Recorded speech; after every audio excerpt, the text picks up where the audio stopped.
Kehadiran cinta sembuh jiwa baru. Telah lama ku tunggu hadirmu di sini. Namun hanya ruang semu yang nampak padaku. Meski sulit harus ku dapatkan. Kerinduan yang mendalam terbitkan hasratku.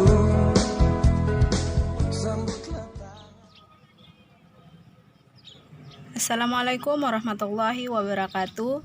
Materi kali ini yang saya bawakan yaitu analisis materi pembelajaran sejarah kebudayaan Islam. A. Langkah-langkah pemilihan materi pembelajaran. Ada 5 bab yang dapat kita pelajari. Yang pertama, bab 1, Khalifah Utsman bin Affan. Adapun yang kita pelajari yaitu 1. Riwayat dan silsilah Utsman bin Affan. 2. Kepribadian Utsman bin Affan. 3. Perjuangan Khalifah Utsman bin Affan dalam berdakwah.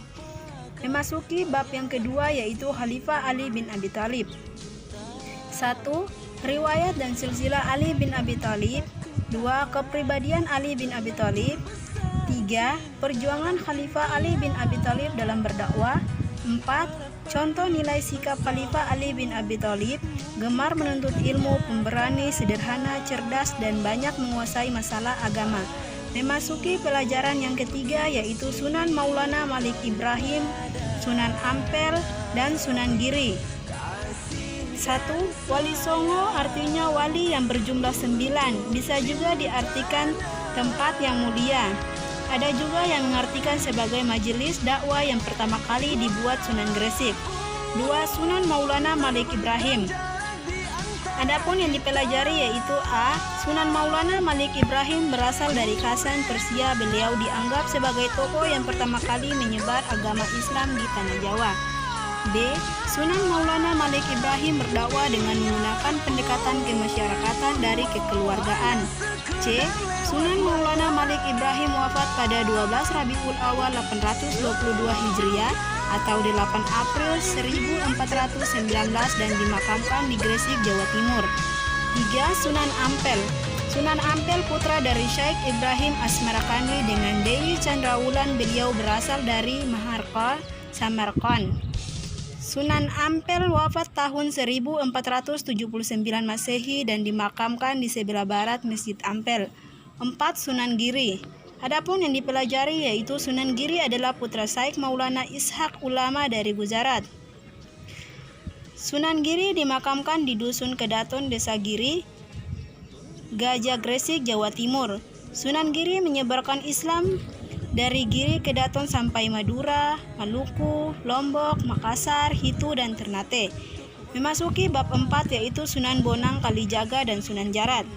Sunan Bonang yang dapat dipelajari yaitu A. Sunan Bonang adalah putra keempat Sunan Ampel. Beliau lahir tahun 1465 Masehi. Nama aslinya adalah Raden Maulana Ibrahim.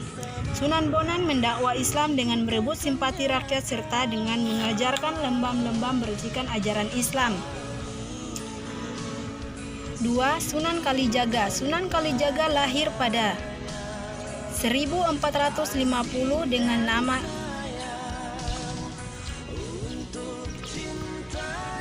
Sunan Kalijaga.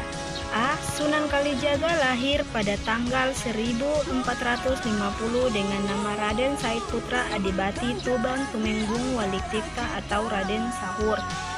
B. Sunan Kalijaga berguru pada Sunan Bonang. Beliau menyebar Islam dengan sarana kesenian dan kebudayaan. 3. Sunan Jarat. Sunan Jarat lahir pada tahun 1479 Masehi. Beliau putra bungsu dari Sunan Ampel dengan Nyai Ajeng Manila. B. Sunan Jarat menyebar ajaran agama Islam dengan kepedulian sosialnya dengan memperhatikan nasib kaum fakir miskin. Memasuki bab 5 yaitu Sunan Muria, Sunan Kudus, dan Sunan Gunung Jati. 1. Sunan Gunung Jati yang dapat dipelajari yaitu Raden Prawoto atau Raden Umar Said merupakan nama lain dari Sunan Muria. Beliau merupakan putra dari Sunan Kalijaga. 2. Sunan Kudus. Sunan Kudus bernama asli Ja'far Shodiq, ia berasal dari Al-Qudus, Palestina. B. Sunan Kudus merupakan sinapati perang dari kerajaan Demak Bintoro. C. Sunan Kudus wafat dan dimakamkan di sebelah barat Menara Kudus dan Masjid Al-Aqsa. 3. Sunan Gunung Jati. Syarif Hidayatullah merupakan nama asli dari Sunan Gunung Jati. Beliau lahir pada tahun 1450 Masehi, putra dari Syarif Abdullah Ulama dan Gujarat, India. B. Beliau juga cucu dari Baduga Prabu Siliwangi, Raja Pajajaran. C. Sunan Gunung Jati merupakan raja dari kesultanan yang dimilikinya. D. Sunan Gunung Jati meninggal pada tahun 1568 Masehi dan dimakamkan di Bukit Gunung Jati. Itulah tadi sedikit materi tentang sejarah kebudayaan Islam. Semoga bermanfaat. Kurang dan lebihnya saya mohon maaf. Wabillahi taufik. Wassalamualaikum warahmatullahi wabarakatuh.